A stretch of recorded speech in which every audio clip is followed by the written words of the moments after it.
ஐயா நீங்கள் இப்போ வந்து அறங்காவல் குழுவில் இணைந்து இருக்கீங்க இல்லையா, குழு தலைவரா? இந்த குழுவுக்கு நீங்கள் எப்படி வந்தீங்க? நீங்கள் இந்த குழுவுக்கு வரதுக்கு முன்னே பார்த்தீங்கன்னாக்கா இந்த பதவிக்கு நீங்கள் பணம் கொடுத்து அதாவது லஞ்சம் கொடுத்து தான் பப்ளிக்கு வந்திருக்கீங்க அப்படின்னு சொல்லி பொதுமக்கள் குற்றச்சாட்டு. அதுக்கு நீங்கள் என்ன சொல்ல வரீங்க? ஃபஸ்ட்டு என்னோட பேர் வந்து பொன்ராஜ் மூர்த்தி. நான் வந்து அருள்மிகு வெங்கட்ரமண சுவாமி திருக்கோவிலோட அறங்காவலர் குழு தலைவராக நியமிக்கப்பட்டேன். சரிங்கய்யா. சரிங்களா. நான் வந்து திமுகவில் திராவிட முன்னேற்ற கழகத்தில் மாவட்ட மீனவர் அணி துணை அமைப்பாளராக இருக்கிறேன். அரசாங்கம் இந்த அப்ளிகேஷன் போடுறதுக்காக கால்குலேட் பண்ணியிருந்தாங்க. சரிங்க. இது வந்து முழுக்க முழுக்க எலெக்ஷன் அடிப்படையில், ஓட்டின் அடிப்படையில் தான் நம்ம வந்து தேர்ந்தெடுத்து தான் நம்ம அறங்காவலர் குழு தலைவராக ஆனோம். இது வந்து ரெக்கமெண்ட் பண்ணி பதவி வாங்குறதோ இல்லை லஞ்சம் கொடுத்து பதவி வாங்குறதோ இது முடியாது.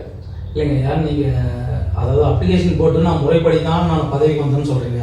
ஆனால் பப்ளிக்கோ இல்லை அரசாங்கத்தை சைடோ பார்த்தீங்கன்னா இல்லை, இந்த பதவிக்கு வந்து அப்ளிகேஷன் போடுறதுக்கு முன்னாடியே இவர் வந்து பணத்தை கட்டி தான் இந்த பதவிக்கு வந்தாருன்னு சொல்கிறாங்க.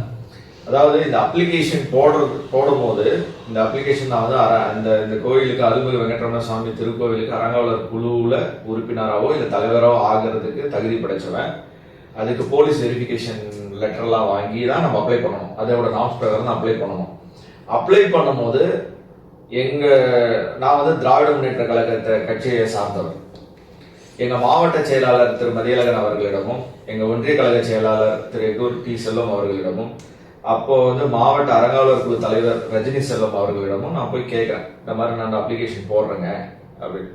அப்ளிகேஷன் போடும்போது அவங்க சொன்ன ஒரு 3 பேரும் வந்து என்கிட்ட ஒரு அறிவுறுத்தல் சொல்றாங்க, வழிகாட்டுதல் சொல்றாங்க. என்ன சொல்றாங்கன்னா, நம்ம வந்து திராவிட முன்னேற்ற கழகமா இருந்தா கூட மக்களோட இறை நம்பிக்கையை ஒரு சிறிதளவு கூட சிதைக்காத வண்ணம் மக்கள் நல்லபடியா கோயிலுக்கு வந்து சாமி கும்பிடணும், கோயிலோட வளர்ச்சிக்கு பாடுபடுறதா இருந்தால் மட்டும் அப்ளை பண்ணு, இல்லைன்னா இந்த மாதிரி பதவிக்கு அப்ளை பண்ணாத அப்படின்னு என்னை வந்து முதலே சொன்னாங்க. நான் வந்து சரி, கோயில் மேலே இருக்கிற ஈடுபாடும் பக்தி மார்க்கத்தில் என்னோட ஆன்மீகத்தில் ஈடுபாடு இருக்கிறதுனால சரி நம்ம கோயிலுக்கு ஏதாவது நம்மளால முடிஞ்சது கண்டிப்பாக செய்வோன்ற ஒரு நம்பிக்கையில தான் நான் அப்ளை பண்ணேன். இது வந்து திரும்பவும் சொல்றேன், இதுக்கு முன்னாடி ரூல்ஸ் அண்ட் ரெகுலேஷன்ஸ் அரசாங்கம் விதிச்சிருக்கு. அந்த ரூல்ஸ் அண்ட் ரெகுலேஷன்ஸ் படி தான் நான் அப்ளை பண்றேன். அப்ளை பண்ணதுக்கு அப்புறம் தான் இது ஒரு எலெக்ஷன் நடக்குது. அறங்காவலருக்கு இந்த மாதிரி விண்ணப்பிச்சவங்க எல்லாம் யாரை தேர்ந்தெடுக்கலான்ற ஒரு ஓட்டின் அடிப்படையில் என்னை தேர்ந்தெடுத்துக்கிறாங்க. அதுக்கப்புறம் தான் எனக்கு ஆவணம் வந்தது. போன ஜனவரியில் தான் அறங்காவலர் குழு தலைவராக நாங்கள் நியமனம் பண்ணாங்க. இல்லைங்க, இதுக்கு முன்னதாக பார்த்தீங்கன்னாக்கா உங்க கட்சியை சார்ந்தவர்கள் வந்து அறங்காவலர் குழு தலைவராக இருந்திருக்காரு. அவருடைய அறிவுறுத்தலின்படி நீங்க பேமெண்ட் கட்டியிருக்கீங்க அப்படின்னு சொல்ல வராங்க. மக்கள் நிறைய விஷயத்தை பேமெண்ட் கொடுத்து வந்ததா சொல்லுவாங்க.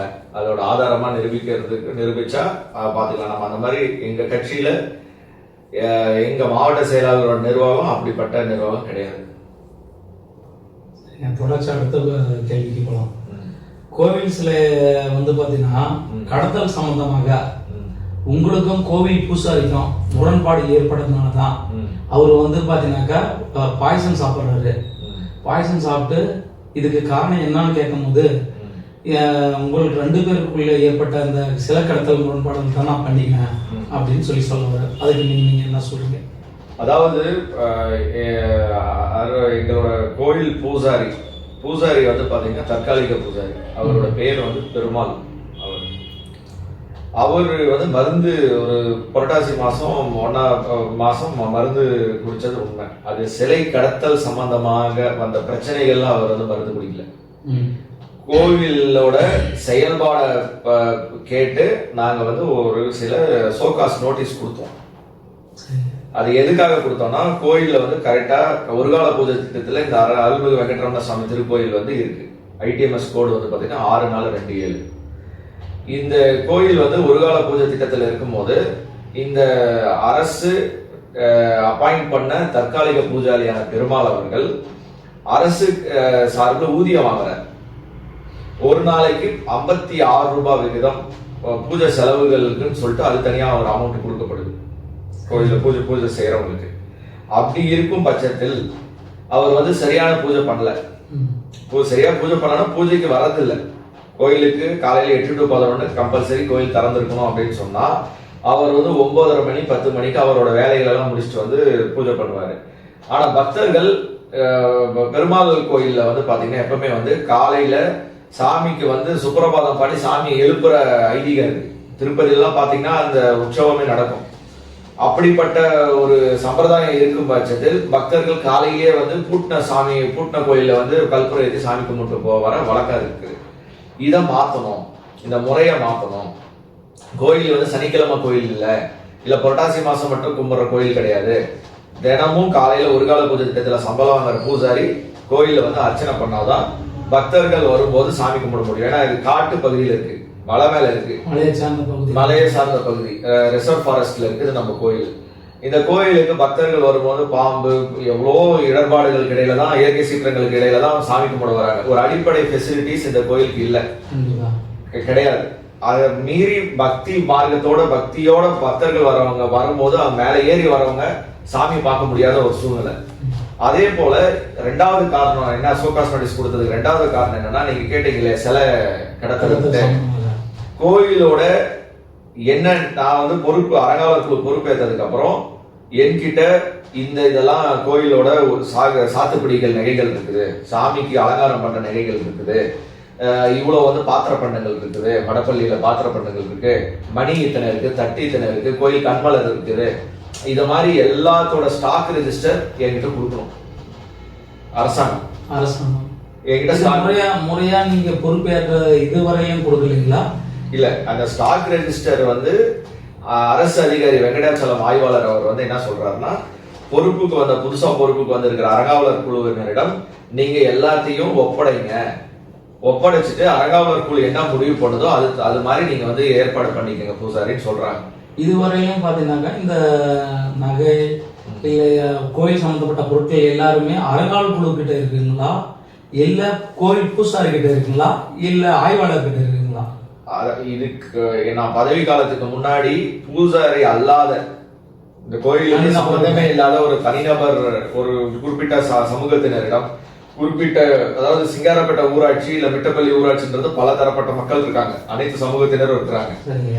இது அரசாங்க கோயில் என்னும் போது அனைத்து சமூகத்தினருக்கும் இந்த கோயில் வந்து பொதுவான கோயில். ஆனா இங்க என்ன பண்றாங்கன்னா, இதுக்கு வந்து சாதி பின்புலத்தை வச்சு அந்த பூசாரி வீட்டுலதான் அந்த சாமி இருக்கணும், வேற எங்கேயும் சாமி போக கூடாது, சாமி இங்கேயே இருக்கணும், எங்க குறிப்பிட்ட கோயிலுக்கு மட்டும் தான் சாமி வரணும் அப்படின்ற ஒரு ரூல்ஸ ஃபாலோ பண்ணிட்டு வந்துட்டு இருக்காங்க. காலங்காலமா பின்பற்றல.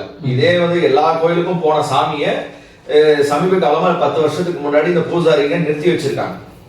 அது பூசாரி மட்டும் நிறுத்த வைக்கப்பட்டதா இல்ல எல்லா சமூகத்தினாலும் சேர்ந்து இந்த முடிவு எடுக்கப்பட்டதா? அதாவது இப்போ நம்ம வந்து எல்லாருமே வந்து சமூக நீதி பேசுற ஊர்ல இருக்கோம், பெரியார் மண்ணில் இருக்கிறோம் நம்ம, புரியுதுங்களா? அரசே என்ன சொல்லுதுன்னா எல்லாருக்கும் எல்லாம் அப்படின்ற ஸ்டாலின் எங்க முதல்வரை வந்து எல்லாருக்கும் எல்லான்ற ஒரு ஆட்சி நடத்திட்டு வந்துட்டு இருக்காரு. அந்த வழியில வரவங்க யாருமே நாங்க வந்து பாத்தீங்கன்னா ஒருத்தர் வந்து உயர்த்தியும் இன்னொருத்தரை தாழ்த்தியும் அவங்களுக்கு சாமி போகக்கூடாது செய்யற ரூல்ஸ் எல்லாம் நாங்க போட மாட்டோம். நாங்க வந்து எங்க கட்சிக்காரங்க யாரும் பண்ண மாட்டாங்க. ஊர் பெரியவங்களும் அந்த மாதிரி பண்றதுக்கு வாய்ப்பு இல்லை. ஏன்னா அரசாங்கம் வந்து அந்த மாதிரி செயல்படுது, எல்லாருக்கும் சமன்ற ஒரு கோட்பாடுல வந்துட்டு இருக்குது. ஆனா இந்த பூசாரிங்க குடும்பம், பூசாரி அந்த ஊர், அந்த நாசாம்பட்டி பிசி நாசாம்பட்டியில இருக்கிற ஒரு 20 குடும்பத்துல இருக்கிற முக்கியஸ்தர்கள் சேர்ந்து கோயிலுக்குன்னு கொடுக்கப்பட்ட சிலைய நாங்களாம் ஊர்க்காரங்களாம் செஞ்ச சிலை எங்க சிலைன்னு சொல்லிட்டு நிறுத்தி வச்சிருக்கிறதா ஒரு தகவல் வதந்தி பரவிட்டு இருக்குது. இதுதான் பண்ணிட்டு இருக்கு. இதை வந்து நான் கேள்வி கேட்டு சோகாஸ் நோட்டீஸ் கொடுத்தேன். அதுக்கு நீங்க பொறுப்புக்கு வந்த முதல் வாரத்திலே இந்த நோட்டீஸை நீங்க கொடுக்குறீங்க? முதல் வாரத்துல கொடுக்கல, 10 மாசம் வெயிட் பண்ணி தான் கொடுக்குறேன். 10 மாசமா பூசாரி கிட்ட சாமி நீங்க கரெக்டா பூஜை பண்ணுங்க, இப்ப பக்தர்கள் நிறைய, ஏன்னா ஒன்று பாத்துங்க, திருப்பதி வந்து அதே வெங்கடாஜலபதி சாமி தான். திருப்பதியோட டெவலப்மெண்ட் நம்ம சொல்ல தேவை, உலக அறிஞ்ச விஷயம். உலகத்திலே மிகப்பெரிய பணக்கார கோடீஸ்வரர் கோயில்ல திருப்பதியும் இருக்கு. இருக்கக்கூடிய ஒரே கடவுளே திருப்பதி தான். அதே வெங்கடாஜலபதி சாமி இங்க சுயம்பா இருக்காரு. பிளஸ் மூலவர் வந்து பாத்தீங்கன்னா மகாலட்சுமி தாயார் பூமாதேவியோட காட்சி அளிக்கிறார் நம்ம சாமி, சக்தி வாய்ந்த சாமி. குகைக்குள்ள இருக்கிற ஒரு கோயில், இயற்கையா குகையில வந்து வந்த கோயில், இது சக்தி வாய்ந்த கோயில். இந்த கோயில் எப்படி இந்த பூசாரி வசம் போச்சுன்னு நம்மளுக்கு தெரியாது. இந்த காலகாலமா இந்த பூசாரி குடும்பம் தான் பண்ணிட்டு இருந்தாங்க. ஆனா அந்த கோயிலோட டெவலப்மெண்ட் என்ன? இல்லைங்க, இப்போ இந்த கோயில் வந்து பார்த்தீங்கன்னாக்கா ஆதி காலத்தில் இருந்து அதாவது பூசாரி பெருமாள் தம்பதிகள் மட்டும்தான் இதை பயன்படுத்திட்டு வராங்க. அதாவது அவங்க அப்பாவுக்கு அடுத்தது அவங்க தாத்தா, இந்த மாதிரி தலைமுறையாக தான் நாங்கள் இதை பணி செஞ்சுட்டு வரோம் அப்படின்னு சொல்கிறாங்க. சார் ஒரு சின்ன உதாரணம் சொல்கிறேன். ஊத்தாங்கரை டு சிங்காரப்பேட்டை ரோடு வந்து பழுதாயிட்டு இருந்துச்சு. 13 வருஷமா வந்து ஓட்ட ஒடிசலாக இருந்துச்சு. சரிங்க. அப்போ எங்கள் அப்பா உயிரோட இருந்தார். நான் அந்த வழியில தான் போய் ஸ்கூல் படிச்சுட்டு வந்தேன் ஊத்தாங்கரையில். சிங்காரப்பேட்டைக்கு தாலுகா ஆஃபீஸ் போயிருக்கிறேன், பிவி ஆஃபீஸ்க்கு போயிருக்கிறேன். காலங்காலமாக அந்த வழியில தான் நான் பயணிச்சிருக்கிறேன். அதுக்காக அந்த அந்த ரோடு வந்து எனக்கு சொந்தமாகுமா? அது வந்து பார்த்தீங்கன்னா பொதுப்படியான எல்லாரும் பயணிக்கக்கூடிய ஒரு சாலை. அதே தான் சொல்றேன். கோயில் அப்படின்றது அனைத்து சமூகத்தினரும், அரசாங்க கோயில் அப்படின்றதுனா காஷ்மீர் டு கன்னியாகுமரி யார் வேணாலும் சாமியை வந்து கும்பிடலாம். ஃபர்ஸ்ட் அந்த கோயில வந்து இந்த தனி பூஜாரி வந்து காலகாலமா பூஜை பண்றாங்கன்றதுக்காக அந்த பூஜாரியோட கோயிலா மாறிடாது. அரசாங்க கோயில் தான் இது. எல்லாருக்கும் பொதுவான கோயிலா இருக்கணும்ன்றதுதான் நான் முயற்சி பண்றேன். அதுக்காக சோகாஸ் நோட்டீஸ் தான் நான் பூஜாரி கிட்ட கொடுத்தேன். பூஜாரி வந்து எனக்கு சிலை இன்ன வரைக்கும் ஒப்படைக்கல. சிலையே ஒப்படைக்கல. ஐடிஎம்எஸ் கோட்ல வந்து பாத்தீங்கன்னா 6 சிலைகள் இருக்கு. 6 சிலையும் பூஜாரி என்கிட்ட ஒப்படைக்கல. சிலைகள் ஒப்படைக்க கோயில பூஜை நடத்தணும் அப்படின்னு நான் கேள்வி கேட்கும் போது ஒப்படைக்காம அதை சோகாஸ் நோட்டீஸ் கொடுத்ததை அவங்க எப்படி புரிஞ்சுக்கிட்டாங்கன்னா, நான் வந்து டிஸ்மிஸ் ஆர்டர் கொடுக்குறேன் அப்படின்ற மாதிரி. நான் என்ன சொல்லியிருந்தேன், 7 நாள் எனக்கு விளக்கம் கொடுக்கலன்னா உங்களை டெர்மினேட் பண்ணுவேன் அப்படின்னு சொல்லியிருந்தேன். ஏன்னா சரியா பூஜை செய்யல, சரியான ஒரு இது இல்லை, பராமரிப்பு இல்லை, கோயில் பராமரிப்பு இல்லை. அது இல்லாத கோயில் சாத்துப்படி நகைகளை ஒழுங்கா ஒப்படைக்கல. கோயிலோட சிலைகள், உற்சவமூர்த்தி சிலைகள் 6 சிலையோ 7 சிலையோ இன்னும் கண்ணில் காட்டாம இருக்கீங்க. இது எல்லாத்தையும் என்கிட்ட கொடுக்கலன்னா, ஒழுங்கான முறையில் ஆகம விதிப்படி பூஜை செய்யலைன்னா 7 நாளுக்குள்ள உங்களை நான் நீக்கப்படுவேன் அப்படின்னு ஒரு சோகாஸ் நோட்டீஸ் கொடுத்தேன். அந்த சோகாஸ் நோட்டீஸ் கொடுத்த உடனே இவங்க என்ன பண்றாங்க, போயிட்டு பிளாக்மெயில் பண்றதுக்காகவோ இல்லை என்னவோ அவங்க மனம் உடைஞ்சு தற்கொலை. அதாவது அவர் பூஜாரி குடும்பத்துக்கும் பொண்டாட்டி பிள்ளைங்களுக்கும் அடிச்சு விஷத்தை ஊத்தி போய் ஹாஸ்பிட்டல்ல சாவ போன ஒரு பூஜாரி நான் பார்க்கல இது வரைக்கும். இல்லை, அதாவது காலங்காலமா வந்து இது எப்படின்னா, எங்க அப்பா பண்றாரு, அடுத்துதான் நான் பண்றேன், அப்படி பண்ணிட்டு வரோம். இதுக்கு முன்ன இருந்த தலைவர்களும் சரி, இப்ப இருந்த தலைவர்களும் சரி, நாங்க தான் பண்ணிட்டு இருக்கோம். எங்களுக்கான எல்லா முறையான எல்லா வசதிகளும் பண்ணி தராங்க. ஆனா இன்னைக்கு வந்த காலத்துல இருந்துதான் இவங்க வேணாம், முறைப்படி இவங்க பூஜை செய்யக்கூடாது அப்படின்னு எங்களை வந்து தவிர்க்கிறீங்க. அதாவதுங்க, பூஜாரி முறைப்படி பூஜை செஞ்சிருந்தாங்கன்னா நான் அவங்களை தவிர்த்திருக்க மாட்டேன். ஆகம விதிப்படி பூஜை செய்யுங்க. உங்களோட முறை பூஜை வேற மாதிரி இருக்கலாம், ஆனால் சாமிக்கு உண்டான மரியாதை கொடுங்க. இதிகாசத்துல கண்ணப்பர் கதையை கேட்டிருப்பீங்க, புரியுதுங்களா? ஒரு சின்ன உதாரணம் சொல்றேன். கண்ணப்பர் கதையை கேட்டிருப்பீங்க. கண்ணை வந்து சாமி காலை தூக்கி வச்சிருப்பாரு, வாயிலிருந்து தண்ணி எடுத்து வந்து பூஜை பண்ணியிருப்பார், செஞ்சிருப்பாரு. அவர் பக்தியோட செஞ்சதுனால சாமி ஏற்றுச்சு. இங்க வருமான நோக்கோட பூஜாரிகள் செயல்படுறாங்க. அதை வந்து வருமான நோக்கோட இல்லாம பக்தி மார்க்கமா மாத்தணும். சரி, ஒரு சிம்பிள் கொஸ்டின் கேட்கறேங்க. இவ்வளவு நாள் திருப்பதி கோயில் எவ்வளவு வளர்ச்சி அடைஞ்சிருக்கு? 20 வருஷ காலத்துல அடைஞ்சிருக்கா? இதுல 1% ஆச்சு இந்த மிட்டப்பல் இது வெங்கடரமண சாமி திருக்கோயில் வளர்ச்சி அடைஞ்சிருக்குதா? பூஜாரி வசம் இருந்துச்சு, வளர்ச்சி அடைஞ்சிருக்குதா அப்படின்றத மட்டும் சொல்லுங்க. வளர்ச்சி அடைந்த வேலையை தான் இத்தனை நாள் வரையிலும் பாத்தீங்கன்னாக்கா கோவில வந்து பராமரிக்கிறோம், எல்லா பணியும் செஞ்சுட்டு வரணும். கரெக்ட். இப்ப நீங்க சொன்ன வார்த்தையை நான் திரும்ப சொல்றேன். அடிப்படை வசதி யாச்சும் மேம்பட்டு இருக்கணும். கோயில்ல அடிப்படை வசதி என்னன்னா, பக்தர்கள் மலையேறி வராங்க, அவங்களுக்கு மலையில வெயில நினையாம, இல்ல பாம்பு பூரா பூச்சிகளுக்கு இல்லாம ஒரு லைட் வசதி இருக்கா? அது ஃபாரஸ்ட் சம்பந்தப்பட்ட ஏரியான்றதுனால பல முறை அவங்களும் மனுக்கள் கொடுத்ததுக்கு நீங்க அதுக்கான நடவடிக்கை எதுவும் எடுக்கல. அதுதான் சொல்றேன். ஃபாரஸ்ட் டிபார்ட்மெண்ட்டுக்கு நீங்க மனு கொடுத்துருந்தீங்கன்னா அது காமிங்க. இது வரைக்கும் யாரும் மனு கொடுக்கல. அவங்க ஒண்ணு. இன்னொன்னு, பக்தர்கள் மேல போய் மொட்டை அடிக்கிறாங்க. அந்த மொட்டை அடிக்கிற பக்தர்கள் எங்க குளிப்பாங்க? இல்ல மலையேறி வர பக்தர்களுக்கு திடீர்னு ஒரு பேஷண்ட்டுக்கு ஒன்றுக்கு வருது, இல்ல பாத்ரூம் வருது, அவங்க எங்க போவாங்க? திரும்ப கீழே இறங்கி வந்துதான் போகணுமா? கீழே கூட பாத்ரூம் வசதி இருக்கா கோயில்ல? நாமும் வந்து அரசாங்கத்துல முறைப்படியா தான் எல்லா தகவலையும் எங்களுக்கு செஞ்சு கொடுங்க அப்படின்னு நாங்களும் தான் பல முறை நோட்டீஸ் கொடுத்துருக்கோம். அதுக்கு அரசாங்கத்துக்கிட்ட நோட்டீஸ் நீங்க கொடுக்கல, புரியுதுங்களா? கொடுக்கலன்னு உங்களால சொல்ல முடியுங்களா? கண்டிப்பா சொல்ல முடியும். ஏன் சொல்ல முடியும்னா, நாங்க பதவிக்கு எந்த அறங்காவலர் குழு இப்ப நாங்க பதவிக்கு வந்ததுக்கு அப்புறம் தான் அரசாங்கத்துல ஒரு அக்கௌண்டே ஓபன் பண்ணிருக்கோம். வருமானத்தையே நாங்க காமிச்சிருக்கிறோம் கோயிலுக்கு. இதுக்கு நான் ப்ரூஃபோட சொல்ல முடியும். இல்ல, அதாவது வருமானத்துல வந்து உங்களுக்கும் ஒரு பூசாரிக்கும் 2 பேருக்குள்ள முரண்பாடு ஏற்பட்டதுனாலதான் இந்த பிரச்சனையை உண்டாகுதுன்னு சொல்ல வராங்க. அதான் அது நீங்க சொல்றது வந்து பாத்தீங்கன்னா 50% கரெக்ட். வருமானத்துல எனக்கும் பூசாரிக்கும் உடன்பாடு ஏற்படுதுன்னு எப்படின்னு சொல்றேன்னா, நான் என்ன சொல்றேன்னா, கோயிலுக்கு பக்தர்கள் வந்து கொடுக்க காணிக்கைகள் வந்து கோயிலுக்கு தான் சாரும், உன் வீட்டுக்கு சாராது. உன்னோட வருமானம் இல்ல அது, நீ பூசாரி வேலையை மட்டும் பாரு. கோயிலுக்கு நான் வந்து சாமி இன்னைக்கு உண்டியல்ல வந்து டெய்லி ஒரு ரூபா சேர்த்து என் குழந்தையோ இல்ல மனைவியோ இல்ல நானோ ஒரு ரூபா உண்டியல்ல சேர்த்து சாமிக்கு எடுத்துட்டு வந்து நான் வந்து யாருக்கு கொடுப்பேன்னா சாமிக்கு தான் கொடுக்கணும், உண்டியல்ல தான் கொடுப்பேன். கோயில் வளர்ச்சிக்காக தான் நான் சேர்த்துறேன், சாமிக்கு தான் நான் வேண்டிக்கிறேன். வேண்டுதலே சாமிக்கு தான், ஆசாமியா இருக்கிற பூசாரிக்கு இல்ல. பூசாரி அதை சுரண்டி தின்றதை நான் தடுத்திருக்கிறேன். அதை தடுக்கும் போதுதான் எனக்கு இந்த பணம் போச்சே, எனக்கு இந்த வருமானம் போச்சேன்றதை அவன் விபரீத முடிவுகள் எடுக்கிறாங்க. இல்ல இதுக்கு அரசாங்கம் முதல்லயே இந்த மாதிரி ரூல்ஸ் அண்ட் ரெகுலேஷன்ஸ் போட்டு உண்டியல் வச்சு அதை பராமரிச்சு அந்த அமௌண்ட் எடுத்துட்டு போய் அரசாங்கத்துக்கு சேர்த்திருந்தா கோயில் நல்லா டெவலப் ஆயிருக்கும். இப்பதான் நாங்க அக்கௌண்டே ஓபன் பண்ணிருக்கோம். இப்பதான் நாங்க முதல் படிக்கட்டே எடுத்து வச்சிருக்கோம் கோயில் வளர்ச்சி. இல்லைங்க, நீங்க புதுசா கணக்கு ஓபன் பண்றோம் அப்படின்னு சொல்றீங்க. அந்த கணக்கு வந்து உங்களுடைய சுயநலத்திற்காக ஓபன் பண்ணி நீங்க வந்து பாத்தீங்கன்னா பயன்படுத்தி நிக்கிறீங்க அப்படின்னு சொல்றாங்க. அது சொல்லலாம், பெரிய விஷயம் தெரியாதவங்க சொல்லலாம். இப்போ அருள்மிகு வெங்கட்ரமண சுவாமி திருக்கோயில் அப்படின்ற கோயில் பேர்ல இந்த ஐடிஎம்எஸ் கோடு கீழே பேங்க்ல அக்கௌண்ட் ஓபன் பண்ணி ஒவ்வொரு உண்டியலுக்கும் அரசாங்க அதிகாரிகள், காவல்துறை, ஃபாரஸ்ட்ல இருக்கனால ஃபாரஸ்ட் ஆபீசர்ஸ், திருப்பத்தூர் வனசரகத்தினால Tirupattur taluk police station officers, ஒவ்வொரு உண்டியல் வசூல் அந்த கவுண்ட் பண்றதுக்கும் வீடியோ ஆதாரத்தோட கவுண்ட் பண்ணி எல்லாருமே கையெழுத்து போட்டு அந்த அமௌண்ட் எடுத்துட்டு போய் நாங்க வந்து உண்டியல் அமௌண்ட்டை அக்கௌண்ட்ல டெபாசிட் பண்ணி அதுல இந்த பூஜைக்கு ஆகிற செலவுகளை பில்லு வச்சு எடுத்து எப்படி ஒரு அரசாங்க ஒரு நடைபெறுதோ அந்த மாதிரி நாங்க கோயில் வந்து இப்பதான் ஸ்டார்ட் பண்ணிட்டு இருக்கோம்.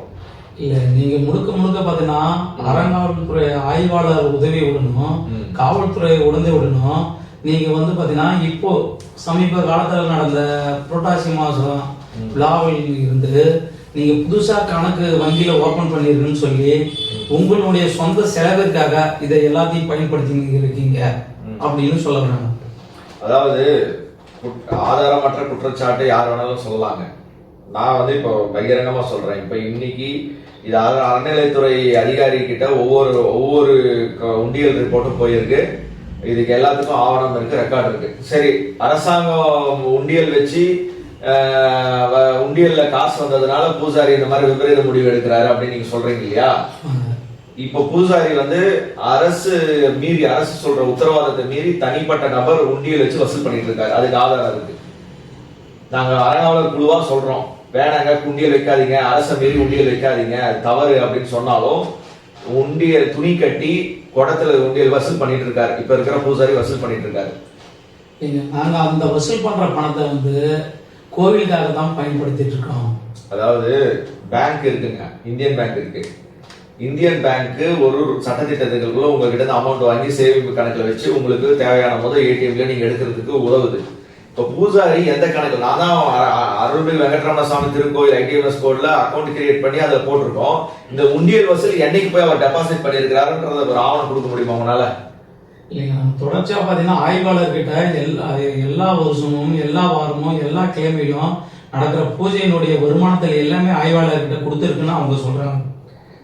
இதுக்கு முன்னாடி அறங்காவலர்கிட்ட எல்லா பொருளையும் பணத்தையோ அனைத்தையுமே நாங்க ஒப்படைக்கிறோம், வாரம் ஒப்படைக்கிறோம், வார பூஜையிலையும் கலந்துக்கிறோம் அப்படின்னு சொல்லி சொல்றாங்க. ஆனால் நீங்க அறங்காவல் குழு தலைவர் ஆனந்தில் இருந்துதான் எங்க சாதி ரீதியா எங்களை வந்து ஒதுக்க பாக்குறீங்க. நாங்க தொடர்ச்சியா வந்து எங்க தலைமுறை செய்யற பூஜையை வந்து நீங்க வந்து எங்களை அவமதிப்பு பண்றது இல்லாம எங்களை ஒதுக்கப்படுறீங்க இல்ல அப்படின்னு உங்க மேல குற்றச்சாட்டு இருக்கு. அதாவது இந்த கோயில் வந்து திரும்பவும் சொல்றேன், இது வந்து சமூக நீதியை, நான் வந்து சமூக நீதியில இருக்கிற ஒரு கட்சி. எனக்கு வந்து என்னோட கொள்கை என்னன்னா பெரியார் கொள்கை. எல்லாருக்கும் எல்லாமே இருக்கணும், அனைத்து சாதியினரும் என்னோட உடன்பிறப்புகள். நாங்க திமுக உடன்பிறப்புகள் தான் நாங்க சொல்லுவோமே, புரியுதுங்களா? எங்களோட உடன்பிறப்புகள் அனைவரும் இந்த கோயில்ல வந்து சாமி கும்பிடணும். இந்த ஒரு குறிப்பிட்ட சாதியினர் மட்டும் சிலையை வச்சுக்கலாம், யாருக்கும் காமிக்க கூடாது அப்படின்ற ரூல்ஸ் நான் போடல. இந்த கோயில் எல்லாருக்கும் சொந்தமானது, அரசாங்க கோயில் அனைவருக்கும் சொந்தமானது. எங்க கட்சி தலைவர் என்ன சொல்றாருன்னா எல்லாருக்கும் எல்லாம்ன்ற கோட்பாடுல நான் செயல்படுத்தணும்ன்ற அந்த முயற்சியில தான் நான் வந்து இப்போ கெட்ட பேர் வாங்கிட்டு இருக்கிறேன். இதே வந்து இப்போ நேத்து வந்து ஒரு அரசு முறை நிகழ்ச்சி நடந்தது. நேத்து அரசு முறை நிகழ்ச்சி தமிழக முதல்வர் அறிவிக்கப்பட்ட அரசு அறநிலையத்துறை நிகழ்ச்சியில நீங்க சொல்றீங்க நான் சமூக ரீதியா அனைவரும் உடன்பிறப்புகள் அப்படின்னு சொல்றீங்க. அதாவது திமுக கட்சியை சேர்ந்த எந்த நிர்வாகிகளும் சரி, இல்ல பொறுப்புல இருக்கிறவங்களும் சரி, இல்ல ஊர் சம்பந்தப்பட்ட பதவியில இருக்கிறவங்களும் சரி, நேற்று வந்து பாத்தீங்கன்னாக்கா குறைந்தது அதாவது முதியவர்களுக்கான மரியாதை செலுத்துதல் திட்டம்னு தமிழக முதல்வர் அறிவிச்சு நேற்று திருவிழா செஞ்சாங்க. அந்த நிகழ்ச்சியில வந்து பாத்தீங்கன்னா யாருக்குமே அழைப்பு தரல, யாருக்குமே வந்து பாத்தீங்கன்னாக்கா அந்த சரியான முறைப்படி செய்யல அப்படின்னு சொல்லி குற்றச்சாட்டு வைக்கிறாங்க. அதாவது குற்றச்சாட்டு அங்க வந்து பார்த்துருந்தீங்கன்னா தான் அந்த குற்றச்சாட்டு உண்மையா பொய்யான்னு தெரியும், புரியுதுங்களா? இது மூத்த தம்பதியர்களை சிறப்பு செய்தல் விழான்னு அரசு அறிவிச்சிச்சுங்க. எங்க தமிழ்நாடு அரசு முதல்வர் அறிவிச்சார், இந்து சமய அறநிலையத்துறை மூலமா அறிவிச்சாரு. இது அரசு முறை நிகழ்ச்சி. இந்த அரசு முறை நிகழ்ச்சியில என்ன எங்களோட இன்ஸ்பெக்டர் என்ன கோரிக்கை வச்சாருன்னா, தம்பி இந்த மாதிரி வந்து ஒரு நிகழ்ச்சி நடக்குது, இந்த நிகழ்ச்சியில எல்லாருமே வயசான தம்பதியர் கலந்துக்கிட்டா ஒரு மரியாதை செலுத்தணும். இந்த அரசு முறை நிகழ்ச்சி, கட்சி சாயம் ஆன்மீகத்துல கட்சி சாயம் பூச வேண்டாம், புரியுதுங்களா? ஆன்மீகத்துல கட்சி சாயம் பூச வேண்டாம். உங்க கட்சியினரை மட்டும் கூட்டு வந்து நீங்க பெருமைப்படுத்தி அனுப்பாதீங்க. இந்த கோயில் வந்து அனைவருக்கும் சொந்தமான கோயில் அப்படின்னு எங்க மாவட்ட கழக செயலாளரும் எங்க ஒன்றிய கழக செயலாளரும் இது அறிவுறுத்தல் செஞ்சதுனால நான் என்ன பண்ணேன்னா, சரிங்க ஐயா நீங்க சொல்றதுக்கு இந்த மாதிரி ஒரு நிகழ்ச்சி நடத்துறாங்க, என்ன பண்ணலாம்னு நான் கேட்கும் போது நீங்க ஒன்றிய கழக செயலாளர் ஊத்தங்கரை மத்திய ஒன்றிய கழக செயலாளர் திரு எகூர் டி. செல்வம் அவர்கள் என்ன சொன்னாருன்னா, மாவட்ட செயலாளரோட அறிவுறுத்தலின்படி என்ன சொன்னாருன்னா, தம்பி இது வந்து ஆன்மீக ஸ்தலம், இது கோயில்ல நம்ம ஆட்சிக்கு ஒரு திட்டம் வந்தா இது மக்களுக்கான திட்டம், இது வந்து கட்சி சாயம் பூசாத, அதே மாதிரி ஜாதி சாயம் பூசாத, இது எல்லாருக்குமான திட்டம்.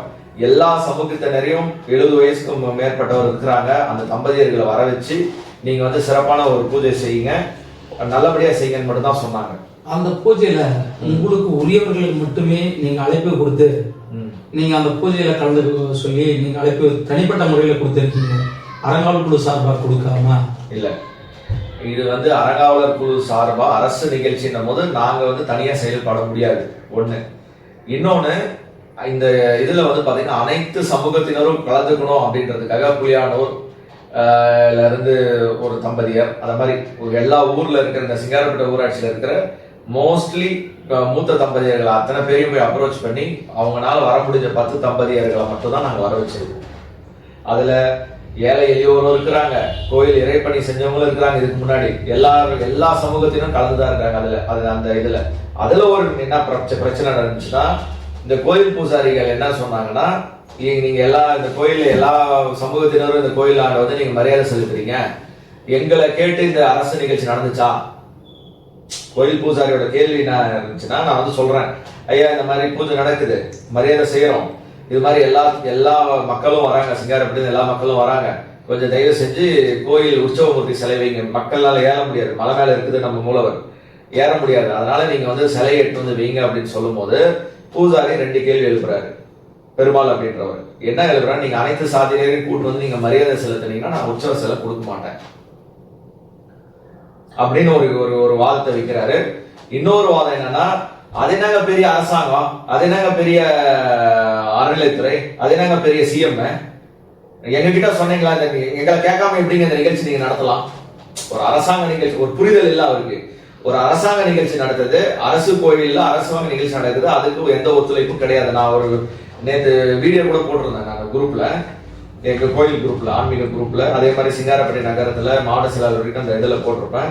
இந்த கோயில் பூசாரின்றது இந்த கோயிலை சார்ந்தவர் தான், இந்த நிகழ்ச்சியில எங்கேயுமே கலந்து இருந்திருக்க மாட்டார், எந்த ஒத்துழைப்பும் கொடுக்கல. இந்த 2 காரணத்தினால அவரோட கோயில் உற்சவமூர்த்தி சிலையே கொண்டு வரலைங்க. அவரை நான் கேள்வி கேட்டா தற்கொலை பண்ணிக்கிறேன்னு சொல்லிட்டு ஒரு நாடகம் நடத்துறாரு. இதுக்காக அரசு அதிகாரிகள் பயந்து அவங்களுக்கு சரி அவன் செத்துடுறான் கொஞ்ச நாள். அவங்க எனக்கு என்ன சொல்றாங்க, இப்ப எங்களோட மாவட்ட செயலாளர் இருந்து என்ன கட்சி நிர்வாகிகள் இருந்து ஊர் பெரியவங்க இருந்து என்ன சொல்றாங்க, தம்பி நீ எல்லாம் கோயில் டெவலப் பண்ணணும், எல்லாருக்கும் எல்லா சமூகத்தை சார்ந்த கோயில்களுக்கும் நீ வந்து சிலையை அனுப்பணும் அப்படின்னு நீ நினைக்கிறதெல்லாம் கரெக்டு. ஆனா நீ என்ன ஒண்ணு பதவியில் 6 மாசம் தான் இருக்க போற, இருக்கிற இடம் தெரியாம போ, அவங்க தின்னுட்டு போட்டோம் அப்படின்ற ஏற்றத்தாழ்வையே பின்பற்ற மாதிரிதான் எனக்கு கொடுக்குறாங்க. நீங்க வந்து பாத்தீங்கன்னா கோவில்ல வந்து பாத்தீங்கன்னாக்கா நீங்க எல்லா நிகழ்ச்சியும் செய்யற மாதிரி செஞ்சு பேருக்காக மட்டுமே நிகழ்ச்சி நடத்துறதாகவும் வருமானத்திற்கு அதுல வரும் வருமானத்தை உங்களுடைய சுய உழைப்புக்கு மட்டுமே எனக்கு கிடைச்சது அப்படின்னு கோவில் பூசாரி பெருமாளை வரன்றதாகவும் வருமானத்துக்கு மட்டுமே நீங்க முன்ன வைக்கிறீங்க. கண்டிப்பாங்க கோயில் வருமானத்தை பெருக்கணும். கோயில்ல இன்னைக்கு நாங்க ஒரு தொகை டெபாசிட் பண்ணி வச்சிருக்கிறோம். இதனால் வரைக்கும் பெருமாளோ இல்ல இதுக்கு முன்னாடி இருந்த பூஜாரிகளோ இதுக்கு முன்னாடி அரங்காவலரோ எந்த கோயில் அக்கௌண்ட்ல எந்த அமௌண்ட் டெபாசிட் பண்ணல. டெபாசிட் நான் பண்ணி வச்சிருக்கிறேன். இந்த நிகழ்ச்சி நடக்கிறதுனால எனக்கு செலவு தான், மன உளைச்சல் தான். ஏன் மன உளைச்சல்னா இந்த பூஜாரி எனக்கு ஒத்துழைப்பு தரல, அதிகாரி சொன்னாலும் எங்க ஆட்சி தலைவர் எங்களோட கழக தலைவர் மாண்புமிகு முதல்வர் இந்து சமய அறநிலையத்துறைக்கு வழிகாட்டுதல்படி இந்த ஒரு நிகழ்ச்சி நடந்தா அந்த நிகழ்ச்சிக்கு பூஜாரி என்ன கேட்கிறாரு, எங்க முதல்வரே பூஜாரி கேட்டுதான் அந்த பூஜை வைக்கணும்ன்ற மடாதிபதி மாதிரி நடந்துக்கிறாரு. இந்த மாதிரி எல்லாம் கேள்வி கேட்கும் போது எங்க கட்சிக்காரர் எங்க மாவட்ட செயலாளர் என்ன சொல்றாரு, இல்ல எங்க ஒன்றிய செயலாளர் என்ன சொல்றாரு, 5 வரல் ஒரே மாதிரி இல்ல பொன்ராஜ், நேதி நிறைவேற்றி போங்க அப்படின்னு சொல்லும் போது ஒரு கோயிலை நான் சிறப்பா என்னால நடத்த முடியல, என்னோட நிர்வாகம் நடத்த முடியல, நம்ம வந்து கோயிலை இன்னும் கொஞ்சம் டெவலப் பண்ண முடியல, எங்க தலைவர் தளபதியாரோட நிகழ்ச்சி இப்படி இழிவுபடுத்துறானே பூசாரி அப்படின்ற ஒரு மன வருத்தத்துல தான் இந்த நிகழ்ச்சியை நடத்துற ஒவ்வொரு நிகழ்ச்சியும். நேற்று ஏன் ஒரு பூசாரி என்றவர் ஏன் எங்க கூட வரல?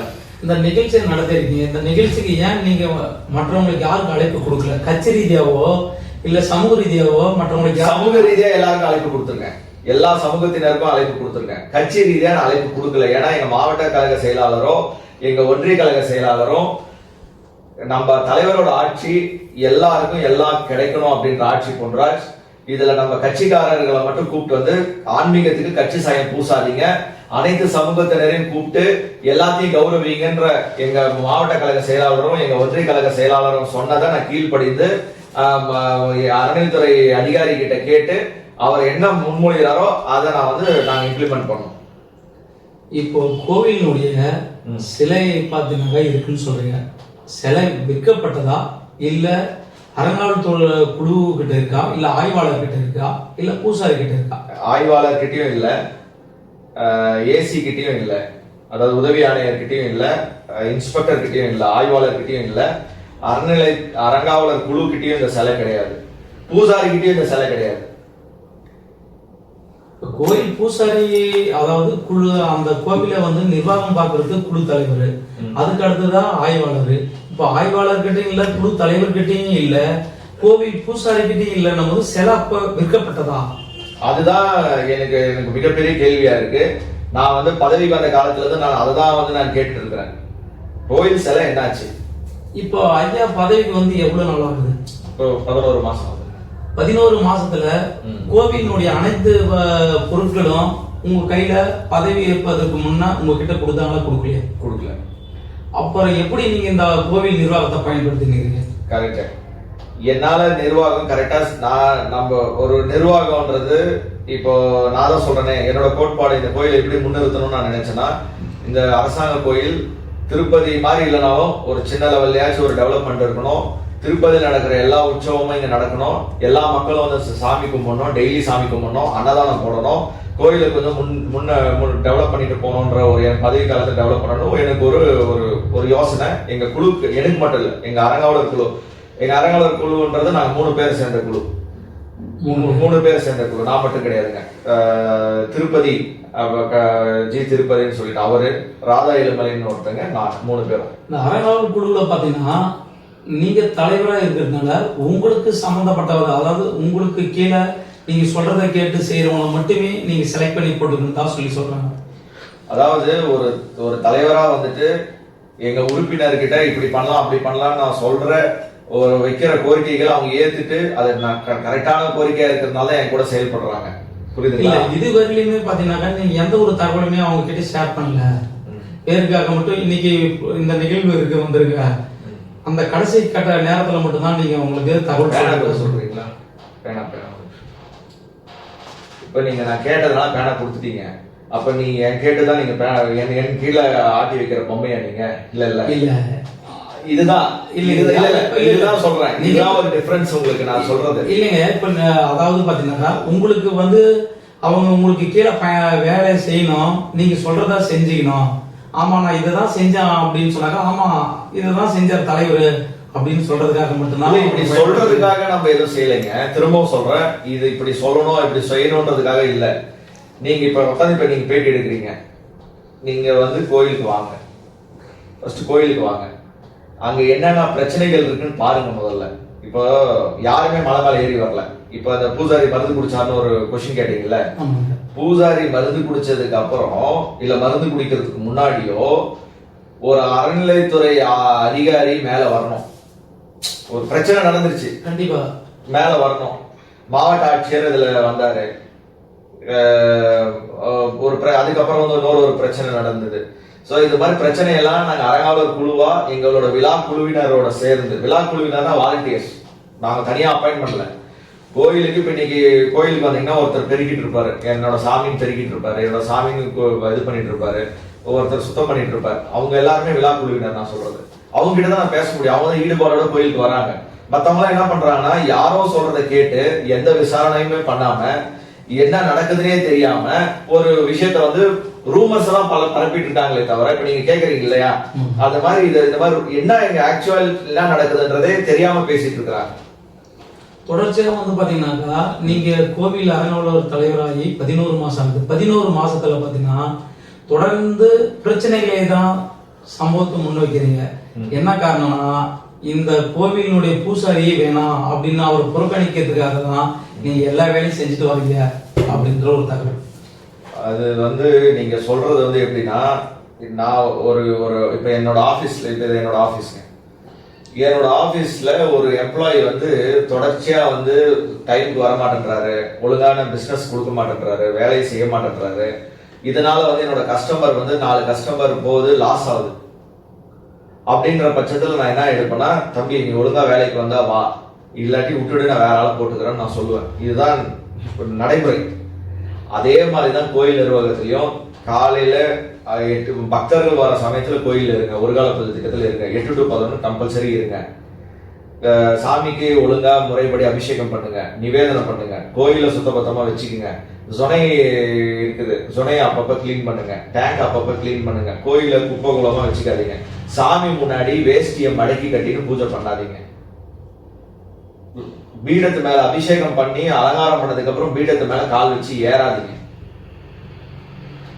சாமிக்கு ஒரு மரியாதை இருக்கு. அவர் வந்து பாத்தீங்கன்னா இப்ப நீங்க என்ன சொல்ல வரீங்கன்னா அவர் சரியான முறையில பூஜை செய்யல, அதாவது கோவில் பூசாரிக்கான எந்த ஒரு அடிப்படை தகுதியும் அவர்கிட்ட. திரும்பவும் சொல்றேன், கண்ணப்பர் கதையை தான் மேற்கோள் காட்டுறேன். கண்ணப்பர் வந்து சிலை மீது கால் வச்சாரு, கண்ணை வந்து அவருக்கு அன்பளிப்பு கொடுத்தாரு, தண்ணி எடுத்துட்டு வர்றதுக்கு முடியாம வாயில எடுத்துட்டு வந்து அர்ச்சனை பண்ணாரு. அவரோட பக்தி அங்க முன்னின்னுச்சு. இங்க அவர்கிட்ட பக்தி இல்ல, வருமான நோக்கோட தான் கோயில் அப்ரோச் பண்றாரு. இன்னைக்கு வருமானம் 5000 ரூபாய் வராரு. நேத்து அரசு நிகழ்ச்சி நடந்துச்சு இல்லைங்களா, அரசு நிகழ்ச்சி நடக்கும்போது பக்கத்திலே வந்து பாத்தீங்கன்னா வாணியம்பாடியில இருந்து ஒரு குடும்பம் வந்து அங்க கல்யாணம் பண்றதுக்காக வருது. ஒரு அவங்க கிட்ட எந்த டாக்குமெண்ட்டும், இப்ப நான் வந்து ஒரு ரூல் போட்டிருக்கோம், எங்க அறங்காவலர் குழு வந்து ஒரு ரூல் போட்டிருக்கோம். என்ன ரூல்னா, யாரு திருமணம் பண்றதுக்கு வந்தாலும் அவங்க கிட்ட எல்லா ஆவணங்களும் வாங்கிட்டு தான் நீங்க வந்து கல்யாணம் பண்ணணும். நம்ம ஓகே இதை வந்து அதிகாரி கிட்ட கேட்டுட்டு இங்க கல்யாணம் பண்ணலாமா வேணாமான்ற அதிகாரி முறைப்படி பண்ணாதான் பண்ணணும்னு சொல்லியிருக்கோம். ஆனா இவரோட வருமானத்துக்காக இவர் என்ன பண்றாரு, 4000 3000 வாங்கி அது யாரு என்ன டாக்குமெண்ட்லாம் இல்ல, அவர் ஒரு பக்தர் வந்து பூஜை பண்ணிக்கிறாங்க அப்படின்ற மாதிரி அவங்க பண்ணிட்டு போயிடுறாங்க. அதாவது இப்ப குழு தலைவரா நீங்க இருக்கீங்க, உங்களை மீறி வந்து பாத்தீங்கன்னா எப்படியான திருமணங்கள் எல்லாமே நடைபெறுது, தனிப்பட்ட முறையில நடத்திருக்கிறார் அவர். ஆமா, அவர் ஆட்சி அங்க வந்து என்னன்னா, இந்த கோயில் இன்னொன்னு சொல்றேன் பாருங்க, 21/2023 நான் பதவி காலத்துக்கு வர்றதுக்கு முன்னாடியே ஜேசி கோர்ட்ல, ஜாயிண்ட் கமிஷன் அறநிலைத்துறை ஜாயிண்ட் கமிஷனர் கோர்ட்ல வந்து ஒரு வழக்கு தொடுத்திருக்கிறாங்க. என்ன வழக்குனா, இந்த கோயில் எனக்கு சொந்தமானது, இந்த கோயில் நிலங்கள்லாம் எனக்கு சொந்தமான நிலம், நான் பரம்பரை அறங்காவலர் அப்படின்ற ஒரு குற்றச்சாட்டு வச்சு அவங்க வந்து ஆட்டோமேட்டிக்கா என்ன பண்றாங்கன்னா ஒரு கேஸை வந்து அவங்க போட்டுறாங்க. இந்த கேஸ் போட்டதுனால என்ன பிரச்சனை இதுன்னா, பக்தர்களுக்கு இந்த கோயில் சொந்தம் இல்லை, அரசாங்க கோயில் வந்து பக்தருக்கு சொந்தமே கிடையாது அப்படின்ற மாதிரி ஒரு சூழல் ஏற்படுத்தி இப்பயும் அதை தான் அவங்க பண்ணிட்டு இருக்கிறாங்க. இப்போ இந்த கோவில் வந்து பாத்தீங்கன்னாக்கா அறங்காவல் குழு தலைவராக நீங்க இருக்கீங்க. இந்த கோவிலுடைய நிலம் பாத்தீங்கன்னாக்கா குறைஞ்சபட்சம் ஏக்கரை கணக்கில் இருக்கு. அந்த நிலத்தினுடைய வருவாயெல்லாம் யார்கிட்ட கொடுக்குறீங்க? இல்ல எதன் மூலயமா இந்த ஏலம் விடுறதோ இல்ல கோவில் நிர்வாகம் மட்டும் பாக்குறீங்களா, இல்ல ஆய்வாளர்கிட்ட இந்த கணக்கை ஒப்படைக்கிறீங்களா? அதாவது இந்த கோயில் நிலங்கள் இருக்குது இல்லைங்களா, இந்த கோயில் நிலங்கள் எவ்வளவு இருக்கு அப்படின்னு சொல்லுங்கன்னு சொல்லிட்டு நாங்க ஒரு லெட்டர் எழுதி கொடுத்துருக்கோம் ஆய்வாளர்கிட்ட. இந்த கோயிலுக்கு சொந்தமான நிலங்கள்லாம் எங்கெங்கெல்லாம் இருக்கு, அந்த நிலங்கள் எல்லாம் அந்த ஆதி காலத்துல இருந்திருக்கும், அந்த டாக்குமெண்ட் பிரகாரம் டாக்குமெண்ட் ஆயிருக்கா, இவ்வளவு இல்லாம இருக்கா, ஆவணமாக்கப்பட்டுள்ளதா? ஒரு நிமிஷம் கட் பண்ணுங்க. ஆனா அதாவது பூசாரி, இதுக்கு முன்னாடி பூசாரி தான் இருந்தாங்க. இந்த பூசாரி வசம் இருந்த கோயில் நிலங்கள் ஃபர்ஸ்ட் இதுல ஒரு மிஸ்டேக் கண்டுபிடிச்சது எப்ப நாங்க கண்டுபிடிக்கிறோம்னா, இது இந்து சமய அறநிலையத்துறை கோயில் ஆனது ரொம்ப வருஷத்துக்கு முன்னாடி, இது ஊருக்கு வருஷத்துக்கு முன்னாடி. ஆனா இன்னமும் வந்து என்ன பண்றாங்கன்னா இந்த கோயில் பூசாரியோட கோயில் மாதிரியே நடத்திட்டு இருக்கிறாங்க இந்த நிமிஷம் வரைக்குமே. அந்த காலத்துல இருந்து பாத்தீங்கன்னா அறநிலையத்துறையில ஒப்படைக்கப்பட்ட கோயில் இது. ஆனா இன்னைக்கு வரையிலுமே பூசாரி பெருமாள் அவங்களுடைய குடும்பம் மட்டுமே அவங்களுடைய சொந்த கோயில பயன்படுத்திட்டு வராங்க. அதுதான் இப்ப முரண் எங்களுக்கும். அந்த அறங்காவலர் குழு வந்ததுக்கு அப்புறம் நாங்க வச்சிருக்கிற கோரிக்கைகள் எதுவுமே வந்து அந்த பூசாரிகள் செய்யறது கிடையாது, எதுவுமே செய்யறது கிடையாது. அவங்க இஷ்டத்துக்கு வருவாங்க, அவங்க இஷ்டத்துக்கு போவாங்க. இப்போ ஒரு படி கொடுக்குறாங்க, பக்தர்கள் படி கொடுக்குறாங்க. இப்ப அந்த படி கொடுக்குறாங்கன்னா அவங்களால அவங்க சக்திக்கு முடிஞ்சது ஏதோ படி கொடுப்பாங்க. ஒரு படி அரிசி, பூ, பழம் எல்லாம் எடுத்துட்டு வந்து சாமிக்கு கும்பிடுறதுக்கு ஒரு 100 ரூபாய் 200 ரூபாய் படி கொடுத்துட்டு போவாங்க. இந்த படி கொடுக்கறது எவ்வளவு கொடுக்குறாங்க, எவ்வளவு அரிசி கொடுக்குறாங்க, எவ்வளவு பருப்பு கொடுக்குறாங்கன்றதுக்கெல்லாம் நாங்க போல. புரியுதுங்களா? நான் போல. ஆனா நான் உங்களை கேள்வி கேட்கிறேன், நீங்க போய் சாமி கும்பிடுறதுக்கு படி கொடுக்குறீங்க, அது யாருக்காக படி கொடுக்குறீங்க? பூசாரிக்கா சாமிக்கா? சாமிக்காக கொடுக்குறாங்க. அது பூசாரி என்ன பண்ணணும்?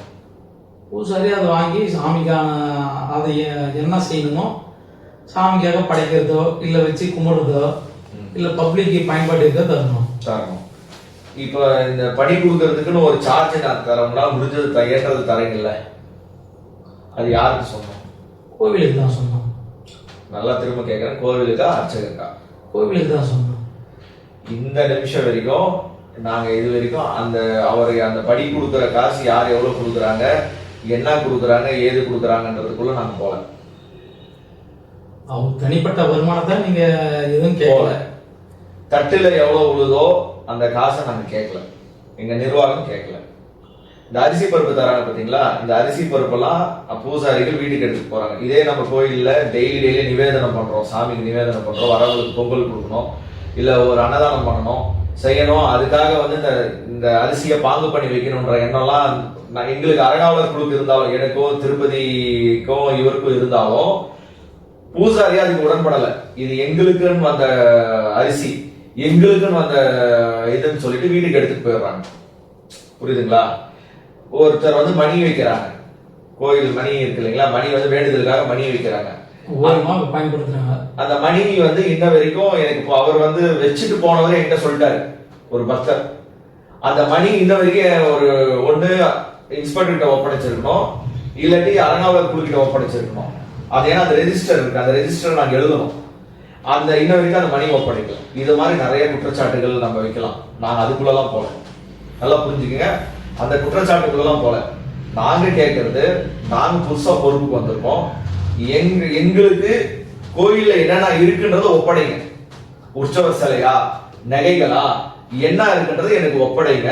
நான் எழுதி கையெழுத்து போட்டுக்கிறேன். எந்த ஊருக்கு சாதி மத பேதம் இல்லாம யாரு கேட்டாலும் என்கிட்ட ஒரு ஃபார்ம் இருக்கு, அந்த ஃபார்ம் ஃபில் பண்ணி ஆய்வாளர்கிட்ட கேட்டு, சரக ஆய்வாளர்கிட்ட கேட்டு கொடுத்து அனுப்ப சொன்னாரா நான் சிலையை கொடுத்து அனுப்புறேன். நீங்க பூசாரி வேலையை மட்டும் பாருங்க.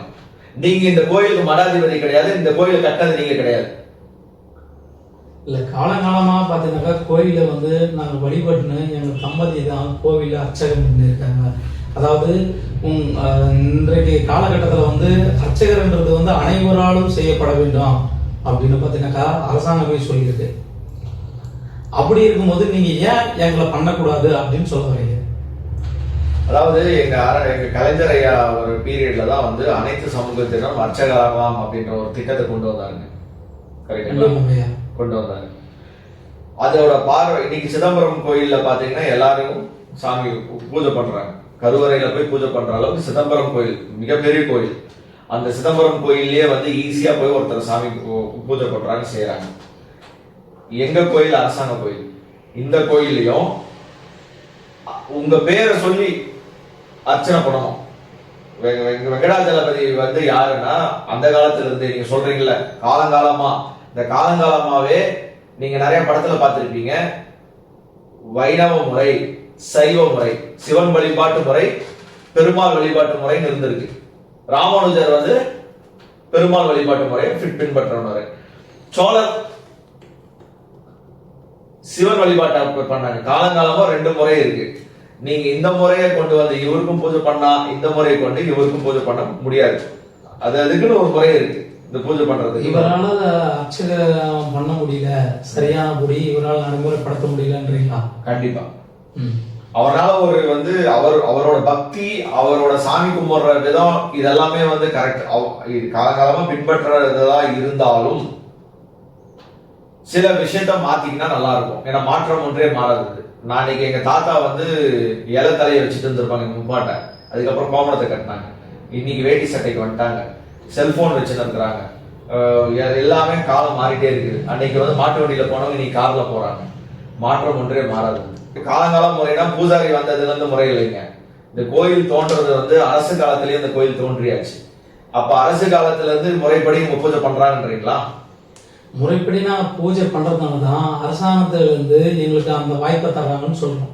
அப்படி இல்லைங்க, அரசாங்கத்துல இருந்து அந்த வாய்ப்பே தரல. இந்த கோயில் வந்து பூஜாரியா நான் வந்து அதுவும் அப்ளை பண்ணியிருக்கிறாங்க. புரியுதுங்களா? அரசாங்கத்துல இருந்து வரல, பொதுமக்களால இவங்களை நியமிக்கப்பட்ட அந்த பூஜாரி இப்ப இடம் ஓட்டி கூட சாப்பிடலான்னு விட்டாங்க. இப்ப இந்த கோயில் வந்து எழுதுனே சொல்றான். எப்படி அது? நான் எங்க வீட்டு வாடகை விட்டுக்கிறேன், நீ பராமரிச்சு பாத்துருப்பா, வாடகை கொடுத்துருப்பான்னு சொல்றேன். ஒரு ஒரு ஒரு கஷ்டம், அந்த வாடகை கொடுத்தவனுக்கு கஷ்டம். டே நீ வீடை மட்டும் பராமரிச்சுக்கூட தம்பி, வாடகை எல்லாம் கொடுக்காத, நல்லபடியா இருன்னு சொல்றோம். ஒரு 5 வருஷம் 10 வருஷம் கழிச்சு டே உன் பொண்டாட்டியே எழுது, இந்த நிலமும் எழுது, இந்த வீடு எழுதுன்னு சொன்னா நீங்க ஏத்துப்பீங்களா? ஏத்துக்க முடியாது. அந்த மாதிரிதான் அரசாங்க கோயிலுக்கு பூஜை மணி ஆட்டுறதுக்கு வந்த பூஜாரி பூஜை வேலையை செஞ்சுட்டு நல்லபடியா வந்தா தப்பு இல்லை. இந்த அரசு நிகழ்ச்சிக்கே நான் சிலை தர மாட்டேன், அரசு நிகழ்ச்சிக்கு நான் உடன் இருக்க மாட்டேன், அரசு அதிகாரியை வந்து ஒருமையில பேசுவேன், அறங்காவலர் குழுவை மதிக்க மாட்டேன், ஸ்டாலின் என்கிட்ட கேட்டாரா, முதல்வர் என்கிட்ட கேட்டாரா இந்த பூஜை வைக்க சொல்லி, இந்த பெரியவர்கள் மரியாதை சொல்றது கேட்டாங்களான்னு அப்படின்னு கேட்கிற பூஜாரியை நான் வன்மையாக கண்டிக்கிறேன். நீங்க இந்த பதவிக்கு வந்து 11 மாசம் ஆகி உங்ககிட்ட நெகவ படிக்கல இல்ல சிலைய ஒப்படைக்கல அப்படின்னு சொல்றீங்க. இப்ப இதனால் வரையும் எதை வச்சு நீங்க பூஜை செஞ்சீங்க? இப்போ நாங்க வந்து மத்த கோயில போய் பிச்சை எடுக்கிறோம். எங்க கோயில்ல 6 சிலை இருந்தாலும் நாங்க போய் மத்த கோயில்ல பிச்சை எடுக்கிறோம். ஒவ்வொரு நிகழ்ச்சிக்கும் இவங்க முன்னாடி பக்தர்களுக்கு சாமி இன்னொன்னு இருக்கணும், ஏன்னா பக்தியோட வராங்க, அவங்க வந்து திருப்பி அனுப்ப முடியாதுன்றதுனால ஒவ்வொரு கோயிலையும் போய் பிச்சை எடுத்து அவங்க டைம் எப்ப ஃப்ரீயா இருக்கோ அப்போ ஒரு நிகழ்ச்சி நடத்தும்.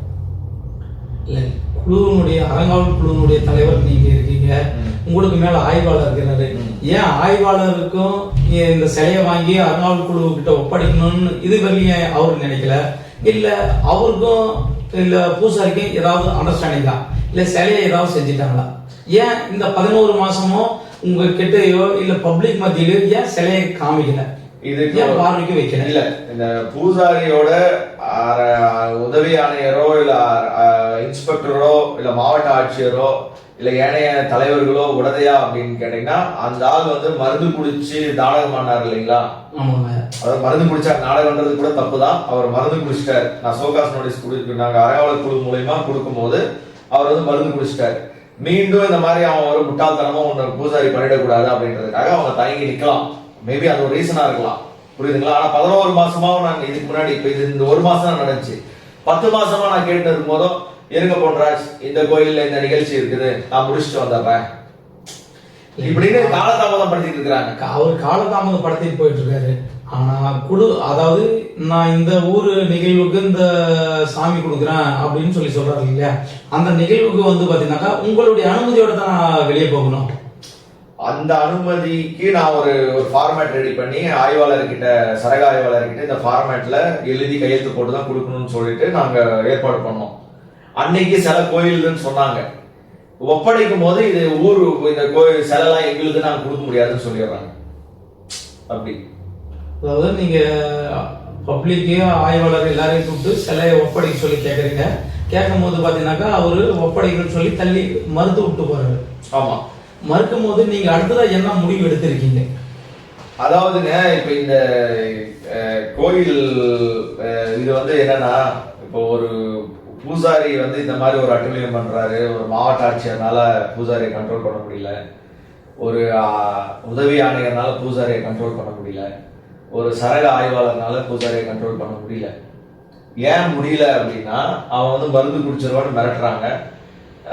இதனால வந்து அவங்களும் பால் மாறிட்டு இருக்கிறாங்க. இது ஒரு ரீசன். இன்னொரு ரீசன் என்னன்னா, இப்ப நான் அறங்காவலர் குழுவா வந்து சிலை கொடுங்களான்னு போய் நேற்று கேட்டேன். சிலை கொடுங்க பூசாரி, இது ஏன் அரசு முறை நிகழ்ச்சிக்கு எங்க தலைவர், நான் திராவிட கொள்கையை திராவிட முன்னேற்ற கழகத்தோட கொள்கையை ஃபாலோ பண்றதுனால எங்க ஆட்சியில எங்க தலைவர் ஒரு நிகழ்ச்சி நடத்துறாரு, அந்த நிகழ்ச்சிக்கு இந்த அரசாங்க கோயில இருந்து சிலையை கொண்டு வரக்கூடாதா? தயவு செஞ்சு ஒப்படைங்க, எடுத்துட்டு வந்து நீங்களே கூட எடுத்துட்டு போயிருங்க, என்கிட்ட ஒப்படைக்காதீங்க, எடுத்துட்டு வந்து பூஜை முடிஞ்சதுக்கு அப்புறம் எடுத்துட்டு போயிருங்க அப்படின்னு நானும் சொன்னேன். சரக ஆய்வாளரும் சொல்றாரு. பூசாரி அதுக்கு உடன்படவில்லை. நீ எங்க போறையோ போ, என்ன பண்றியோ பண்ணிக்கோ, இங்க நான் வைக்கிறதா சட்டம். நான் வந்து 12ஆம் தேதி உன்னை கூப்பிட்டேன், உன்னை வரல, பாக்குறியா? 3 மணிக்கு நீ வந்து ரத்தம் கட்டி சாவர பாக்குறியா? நான் சாப்பிட்டேன்னா அவன் பாக்குறியா? பாக்குற இந்த ஊரை தாண்டிடுவே நீ அப்படின்னு சரக ஆய்வாளர் மிரட்டுறாங்க. நாங்க போய் கேட்கும் போது, சரக ஆய்வாளர் மிரட்டுறவங்க யாரு இல்லையா? பொதுமக்களா?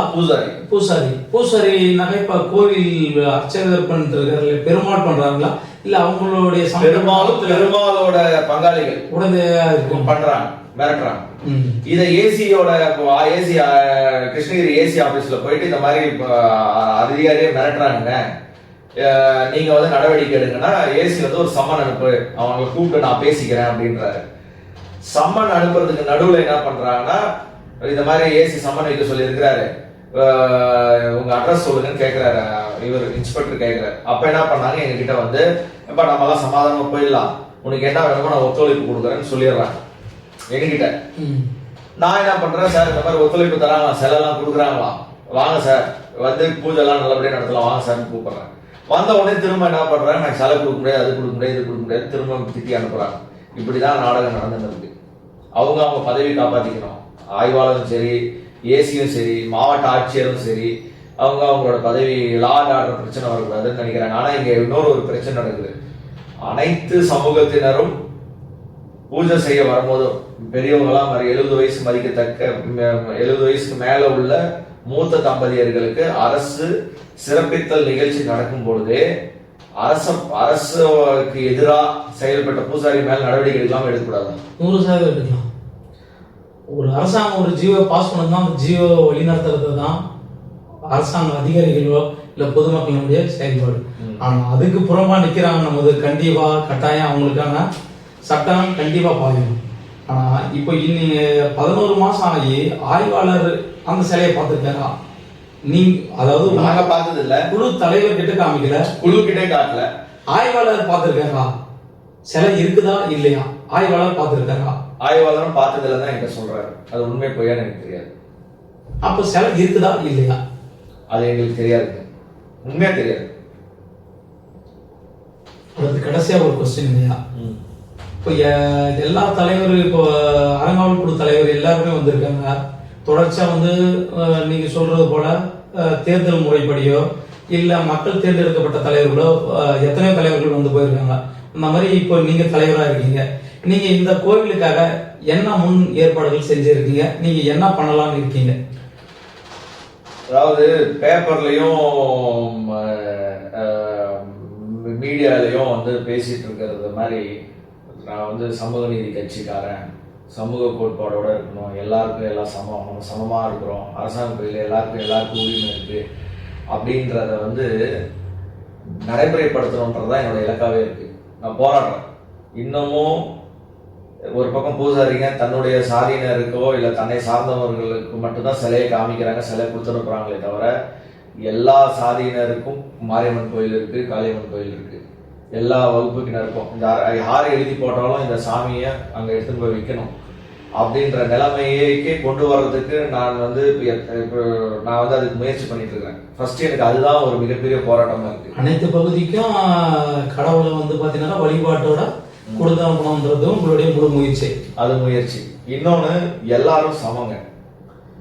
அதாவது இந்த இந்த அரசாங்க கோயில்ன்றது எல்லாருக்கும் பொதுவா அப்படின்னு திரும்ப நான் வலியுறுத்துறதுக்கு காரணம் என்னன்னா, இந்த கோயில் வருமானத்துக்காக மட்டும் எல்லாரையும் யூஸ் பண்ணிக்கிறாங்க. ஒரு ஒரு ஒரு இப்ப நானே அந்த சாமியை பார்க்கலன்னா நான் ஒரு சமூகத்தை சேர்ந்தவன், என்னாலேயே இந்த சாமியை பார்க்க முடியலன்னா அப்ப எவ்வளவு பேர் ஏற்றத்தாழ்வு இந்த சமூகத்துல இருக்கு இந்த திராவிட ஆட்சியில. நீங்க அதாவது என்ன சொல்ல வரீங்கன்னா, மக்களுக்கு இப்போ சமூக ரீதியா ஒளியில சாதி அடிப்படையில தான் இன்ன வரையும் பயணிக்கிறாங்க அப்படின்னு சொல்ல வரீங்களா? சத்தியமா அது பயணிக்கிறாங்க. அதாவது நான் இப்போ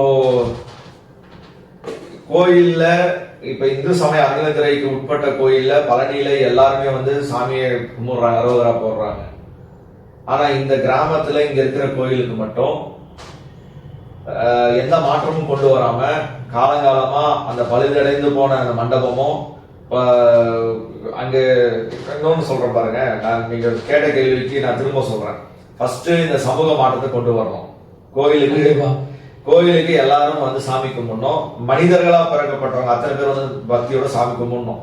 அதுக்கு அனைவரும் சமம்னால கோவில வந்து அனைவரும் கருவறையை வந்து பார்க்கணும், சாமி சமமா நிக்கணும், எல்லாரும் சமமா நிக்கணும். இந்த உற்சவமூர்த்தி சிலையும் அனைவரோட கோயிலுக்கும் போயிட்டு வரணும். வேற எந்த நிபந்தனையும் இல்லாம பக்தியோட போயிட்டு வரணும். அனைத்து பகுதிகளுக்கும் சாமி போயிட்டு வரணும் அப்படின்றது என்னோட மாற்றத்தை கொண்டு வரணுன்றதே என்னோட முதல் ஒரு இதா இருக்கு, இலக்கா இருக்கு. ஏன்னா மத்த கோயிலுக்கு போற சாமி நான் அறங்காவலரா இருக்கிறேன், திருப்பதி அறங்காவலரா இருக்கிறாரு, ராதாயலமலை அறங்காவலரா இருக்கிற கோயிலுக்கு இன்ன வரைக்கும் சாமி வரல. புரியுதுங்களா? அப்ப யாரு சாதி பாக்குறாங்க? யோசிங்க கொஞ்சம். சாதியை வந்து பூசாரி தான் பாக்குறாரு அப்படின்னு சொல்ல உண்மைங்க. இப்ப நீங்களே யோசிக்க. நான் வந்து இந்த கோயில் அறங்காவலர் குழு தலைவர், நீ அறங்காவலர் குழு தலைவரா இருக்கிற, உன்னை சார்ந்த திருப்பதி அறங்காவலர் குழு உறுப்பினரா இருக்கிறாங்க, ராதா இளமலை உறுப்பினர் இருக்கிறாங்க, அவங்க இப்ப இந்த சமூகத்தை சார்ந்தவங்க இருக்கிறாங்களா? அப்ப கோயில் அங்க சிலை அவங்க போவாது அப்படின்னு தான் நிறுத்தி வச்சிருக்கிறாங்க. அதாவது தனிப்பட்ட அதாவது பெருமாள் அவங்களுடைய ஆட்களுக்கு மட்டுமே கோவிலோ இல்ல கோவிலினுடைய சாமியோ சொந்தம், மற்ற பகுதியை சேர்ந்த யாருக்கும் சொந்தம் இல்லை அப்படின்னு சொல்ல இல்லைங்க. திரும்பவும் சொல்றேன், நான் வந்து இப்ப இந்த இடத்துல வந்து ஒரு சமூகத்தை குறிப்பிட்டு சொல்லக்கூடாது. இன்னைக்கு நம்ம எல்லாருமே நானே ஒரு சமூக மாற்றத்தை கொண்டு வந்திருக்கிறேன். தயவு செஞ்சு புரிஞ்சுக்கங்க. நானு, திருப்பதி, ராதா இளமலை 3 பேருமே 3 வேற வேற சமூகத்தை சார்ந்தவர்கள், பின்புலத்தை சார்ந்தவர்கள். நாங்க ஒரு அறங்காவலர் குழுவா இருக்கிறோம். நாங்க வந்து ஒரு அரசு முறை நிகழ்ச்சியில அனைத்து சமூகத்தினரும் கூப்பிட்டு ஒரு சிறப்பித்தல் நிகழ்ச்சி நடத்துறோம். அப்போ அங்க எல்லா சமூகத்தினரும் வரும்போது இந்த சாமி அங்க வராது அப்படின்னு பூஜாரி இருக்கிற கூட இருக்கிற அந்த வகுப்பை சார்ந்தவர்கள் நிறுத்துறாங்க. தனக்கு மட்டுமே இல்லை, இந்த குறிப்பிட்ட சமூகத்துக்கு தான் இந்த சாமி வரும், எல்லாருக்கும் இந்த சாமி காட்சி அளிக்க மாட்டாரு, கூடாது அப்படின்றதுல தெளிவா இருக்கிறதுனாலதான் 11 மாசம் ஆகியும் புரட்டாசி 3 சனிக்கிழமை 5 சனிக்கிழமை கும்பிட்டோம்.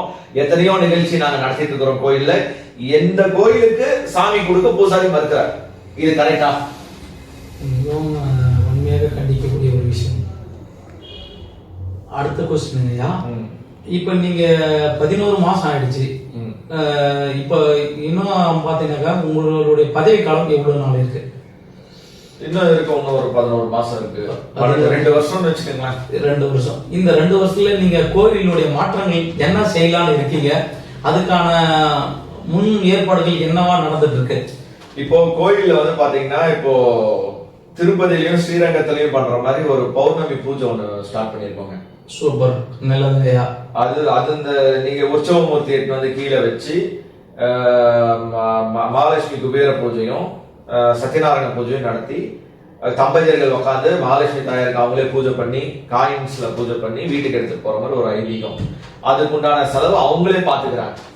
அதாவது வர தம்பதிகளே பாத்துக்கிறாங்க. அவங்களுக்குள்ளே டிவைட் பண்ணி அந்த செலவை பாத்துக்கிறாங்க. நாம வந்து அதுக்கு அனுமதி மட்டும் தான் கொடுத்துருக்கோம். இதுல குறிப்பிட்ட பகுதியிலிருந்து மட்டும் வராங்களா, இல்ல வேற வேற எந்த பகுதியிலிருந்து வராங்க? ஆரூர்ல இருந்து வராங்க, எல்லா சமூகத்தினரும், அனைத்து பகுதியிலிருந்து வராங்க. அனைத்து பகுதியில இருந்து அனைத்து சமூகத்தினரும் இது பாரபட்சம் இல்லாம வந்து கலந்துக்கிட்டு சாமி கும்பிட்டு போற ஒரு நிகழ்ச்சியை மேல இவங்க உற்சவமூர்த்தியே கொடுக்கலனாலும் இது எல்லாருக்கும் கோயில் சமம் அதை அப்படி நிரூபிக்கிறதுக்காகவே நான் அந்த மாதிரி ஒரு பூஜை பண்ணிட்டு இருக்கிறோம்னு வச்சுங்களேன்.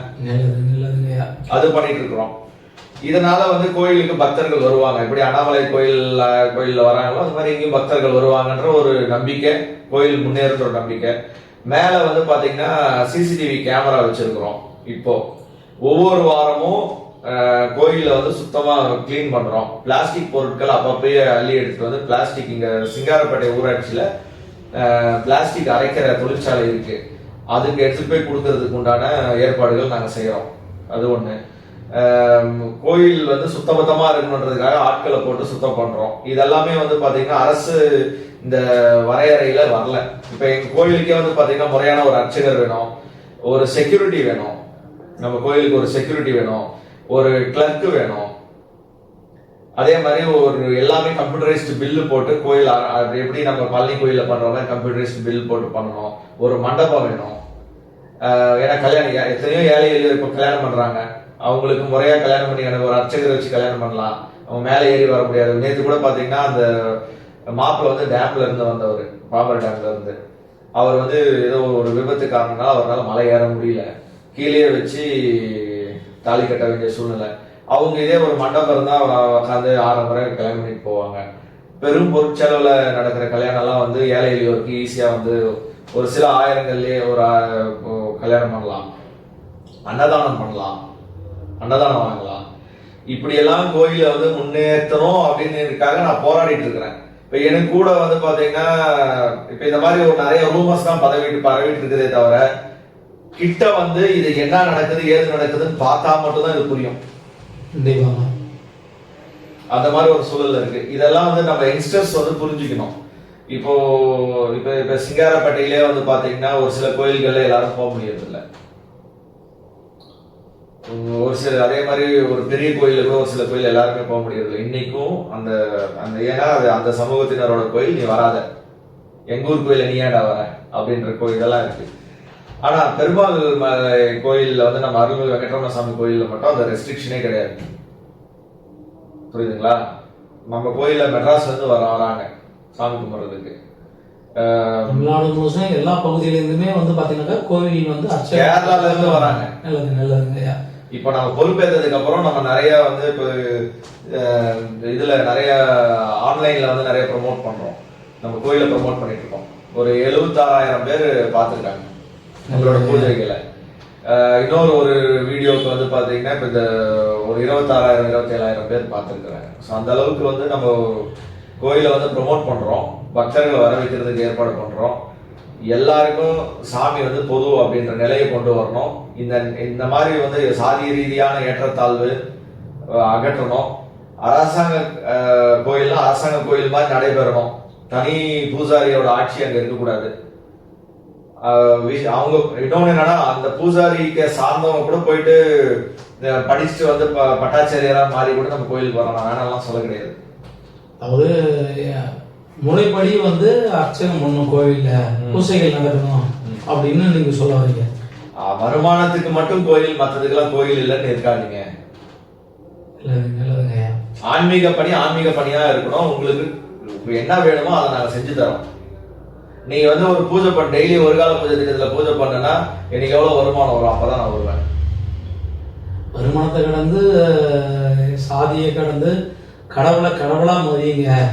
அதாவது உங்க ஃபேமிலி வந்து யாரு வேணாலும் படிச்சுட்டு வந்து கோவில்ல சாமியை அர்ச்சனை பண்ணுங்க அப்படின்னு சொல்ல வரீங்க. முறையா அர்ச்சனை பண்ணுங்க. நீங்க மட்டும் இல்ல, எங்க பகுதியில நாங்க யார வேணாலும் நாங்க அர்ச்சகர் ஆகலாம். எங்க எங்க எங்க முன்னாள் முதலமைச்சர் கலைஞர் ஐயா அவர்கள் அனைத்து சமுதிரம் அர்ச்சகர் ஆகலான்ற திட்டத்தை கொண்டு வந்திருக்காரு. நான் திருவண்ணாமலை கோயில்ல கூட அது ஒரு சில கோயில்ல வந்து அது சொல்லித்தராங்க, நடக்குது. நாம வந்து இப்ப வேற ஒரு 2 பேரை கூப்பிட்டு அனுப்பி கூட படிக்க வச்சு எடுத்துட்டு வரலாம். வந்து நம்ம கோயில் நல்லபடியா நடத்தலாமே. சாமியா பாருங்க. அதுல ஏன் சாதியை கொண்டு வரீங்க, கட்சியை கொண்டு வரீங்க, தேவையில்லாத விஷயங்கள் எல்லாம் கொண்டு வந்து ஒரு அரசியல் ஆக்குறீங்க? அப்படிதான் என்னோட கேள்வி. இந்த மாற்றத்தை கொண்டு வர்றதுக்காக தான் நான் தனியானா ஒரு என்னடா இவ்வளவு நெருக்கடி, ஒரு சாமி கும்பிடுறது இவ்வளவு நெருக்கடியா, சி போடா அப்படின்னு நிறைய பேர் விட்டுட்டு போயிருக்காங்க. நீங்க கேட்டீங்கல்ல, முன்னாள் இருக்கிற அரங்காவலரும் இப்படிதான் விட்டுட்டு போயிருக்கிறாங்க. சரி விட, அவன் தின்னுட்டு போட்டோம், அவன் என்னவோ நாசமா போட்டோம், தின்னுட்டு போட்டோம் தான் விட்டுட்டு போயிருக்கிறாங்க. தவிர கோயிலோட சொத்தை நீங்க நான் எதுவுமே சொல்லல. கோயிலுக்குன்னு எவ்வளவு பவுன் இருக்குது, கோயிலுக்குன்னு எத்தனை இருக்கு, எவ்வளவு வருமானம் வருது, என்ன ஏதுன்றது நீங்களே வந்து ஆராய்ச்சி பார்த்துக்குங்க. நான் ஒன்றும் சொல்லல, இப்ப எல்லாமே டாக்குமெண்டடா இருக்கு. முறைப்படி வந்து பாத்தீங்கன்னா 11 மாசத்துல வந்து கோவிலுக்கான அனைத்து நிர்வாகத்தையும் சரியான முறையில பயணிக்கிறான் அப்படின்னு சொல்ல வரீங்க. எனக்கு வந்து பாத்தீங்கன்னாக்கா அர்ச்சகர் வந்து சரியான முறையில இல்ல, நான் 100% சரியா நான் பயணிக்கிறேன்னா நான் கிடையாது. எனக்கு நிறைய முட்டுக்கட்டைகள் இருக்கு. அப்போ அர்ச்சகர் ஒரு பக்கம் எனக்கு ஒத்துழைப்பு தரல. ஃபண்ட் இல்ல, கோயில்ல ஃபண்டு கிடையாது. ஒரு டெய்லி பூஜை பண்றதுக்கு கூட ஃபண்டு கிடையாதுங்க. ஒரு மாலை இல்லாம எத்தனையோ நான் வீடியோ குரூப்ல பார்த்துருப்பீங்க, ஃபண்டு கிடையாது. இந்த கோயிலோட பக்தர்கள் தான் டெய்லி கோயிலுக்கு வந்தீங்கன்னா நீங்க வரும்போது ஒரு பூமாலை எடுத்து வருவீங்க, சாமிக்கு போட்டு அர்ச்சனை பண்ணலாம். கோயில் வந்து ரொம்ப பின்தங்கிய நிலையில இருக்கு. அந்த கோயிலை வந்து மேம்படுத்துறதுக்கு எல்லாரும் சேர்ந்து ஒத்துழைச்சாதான் அந்த கோயில் ஊர் கூடி தான் தேர் இழுக்க முடியும். தனிநபர்னால பண்ண முடியாது. ஒரு அரங்காவலர் குழுவா இருந்தா நான் வந்து ஒரு இனிஷியேட்டிவ் தான் எடுக்க முடியுமே தவிர, நீங்க எல்லாரும் அந்த சாமியை நேசிச்சா மட்டும்தான் அந்த கோயில் வளரும். கண்டிப்பா. அதனால அந்த பூஜாரியை விட்டுருங்க. பூஜாரி வந்து கோயிலுக்கு என்னைக்குமே வந்து வருமானத்தை கூட இருக்கிறாரு.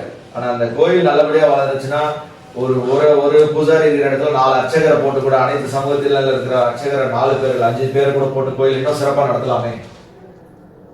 நல்லதுங்கய்யா. உங்கள் பயணம் வந்து வெற்றியடைய உங்கள் கருத்து இதழின் சார்பாக வாழ்த்துக்கள். தொடர்ந்து இணைந்திருங்க. இனி உங்களுக்கு எல்லா சப்போர்ட்டிவும் பார்த்தீங்கன்னாக்கா பப்ளிக் மத்தியில் என்னன்னு சொல்லுங்க. இந்த குழுவின் அரங்காவல் குழுவை கடந்து பப்ளிக் மத்தியில் எல்லா சப்போர்ட்டையும் பண்ணி தருவோம். தொடர்ந்து இணைந்திருங்க. உங்களுக்கு என்ன சப்போர்ட்டோ அரசாங்கத்தின் மூலமா நம்ம பண்ணி தருவோம். நன்றி. நன்றிங்க.